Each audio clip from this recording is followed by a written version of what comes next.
अम्मा बाद जनाब स्पीकर साहब, सबसे पहले मैं आपको दिल की गहराई से मुबारकबाद पेश करता हूं आपकी कामयाबी पर। और इसके बाद मैं खिराज अकीदत पेश करूंगा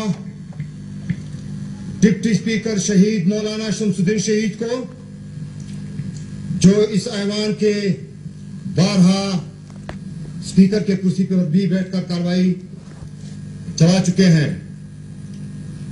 जनाब स्पीकर साहब, मैं जमा शाह काकड़ को भी मुबारकबाद देना चाहता हूं कि उन्होंने बड़े अच्छे तरीके से ऐवान को 5 साल तक चलाया।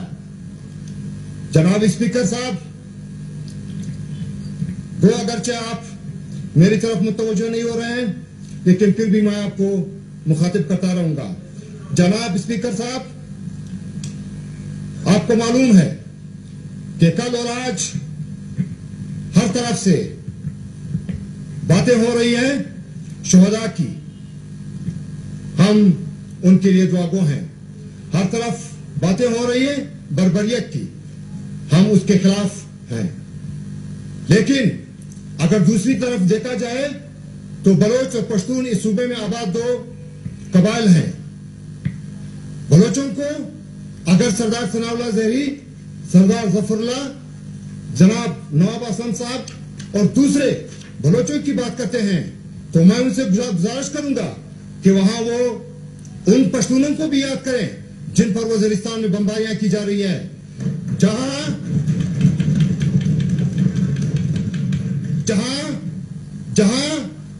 आदमी का कसूर सिर्फ ये होता है कि वो काली और सफेद पगड़ी और दाढ़ी रखता है, उसको मुजरिम और दहशतगर्द करार देके उसके हाथ पांव बंद करके अमेरिका के हवाले किया जाता है।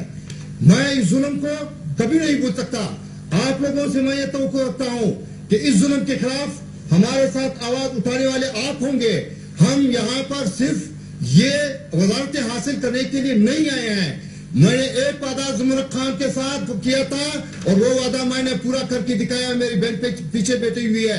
एक वादा मैंने नवाब साहब से किया है, उसको इंशाल्लाह अगर मैं जिंदा रहा तो पूरा करूंगा। लेकिन एक बात जरूर याद रखें, उन लोगों को आप ना भूलें जहां पर बैठे कौम परस्त और दूसरे जो लोग हैं जो जुल्म को जुल्म कहते हैं, वो उन लोगों को ना भूलें जो पिछले 5 सालों में रिटायर्ड जनरल मुशर्रफ के मज़ालिम में बराबर के शहीद रहे और शरीक रहे और उस जुल्म में उनका हाँ में हाँ मिलाते रहे।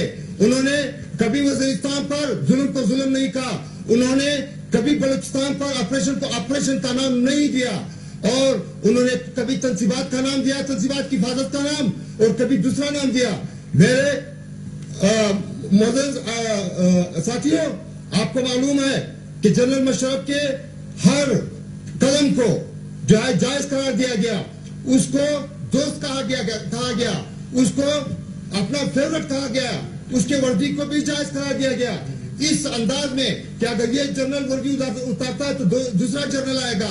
मैं कहता हूं कि सदीक बलोच साहब, मौजूद रुकन ने जिस तरफ निशानदेही कराई कि वज़ीरिस्तान में और दूसरे इलाकों में भी जो एक लोगों के साथ जुल्म हो रहा है और वहाँ पर भी उस पर भी उन्होंने निशानदेही कराई है, इस जानिब ऐवान की तवज्जो मबज़ूल कराने की कोशिश की।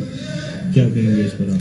देखिए, एक तो बात ये कि तो बहुत दूर है, उसमें बड़ी इतलात है सारे के सारे कि उसमें कौन लोग इन्वॉल्व है अभी तक ये मालूम नहीं है कि ये जुल्म हुआ किसके ऊपर हुआ। मतलब ये कि सिर्फ ये तो खबरें आती हैं कि बमबारी में इतने लोग मर गए, लेकिन ये दूसरे तरफ से पार्टी का कुछ का पता नहीं है कि कौन लोग हैं, अलकायदा के लोग हैं, किसके लोग हैं, तालिबान हैं या आम लोग हैं, मासूम शहरी हैं। सवाल ये क्लियर नहीं है क्योंकि, लेकिन देखें इस सूरत में तो वो ये है कि बहरहाल अगर वो कोई चीज़ हो तो उसमें गवर्नमेंट की तरफ से कोई वर्जन भी नहीं आया कि जी हमने क्या किया क्या नहीं किया। तो ये सवाल ये है कि मसूद जो है ना वो कह रहे हैं कि जी क्योंकि बमबारी हुई है आप उसकी मजम्मत करें। अब सवाल ये है कि ठीक है, वो तो कोई आदमी बमबारी की हिमायत नहीं कर सकता, तो ये लेकिन ये बुनियादी तौर पर इसको हम कहते हैं पॉलिमिक्स, इनका और नजरियाती ग्रुप का और जमीयत उलमा इस्लाम और फजल रहमान ग्रुप के साथ एक क्लैश है और वो सब उसके साथ जो है वो وہ سیٹل کر رہے ہیں اپنے اس کو پولیٹیکل اسٹور آپس میں سیٹل کر رہے ہیں اور اس فورم کو استعمال کر رہے ہیں. تو وہ صبح سے ایک صاحب جو ہے اپنے JUI کی حمایت میں کر رہے ہیں اور دوسرے اس کی مخالفت میں کہ جی ان کا رول جو ہے وہ ٹھیک نہیں تھا. گزشتہ 5 سال میں انہوں نے ہمیشہ جو ہے ان کی وہ جو ہے ٹھیک. راؤ صاحب جو آج ہمارے ناظرین کو دوبارہ سے ایک مرتبہ پھر سے بتائیے کہ آج کے جو اجلاس میں جو کچھ ہوا ہے اس میں ایک اسپیکر کا حلبرداری اسپیکر کی اب تقریریں جو ہو رہی ہیں اس میں علی مدد جدک اس کے بعد جو ہے نا جعفر جارج رستم جمالی آج کا جو اجلاس تھا. جی علی مدد جدک صاحب سر آپ کو میں دوں گا پلیز. آپ دیکھیں میں نے واسع صاحب کو بڑا میں نے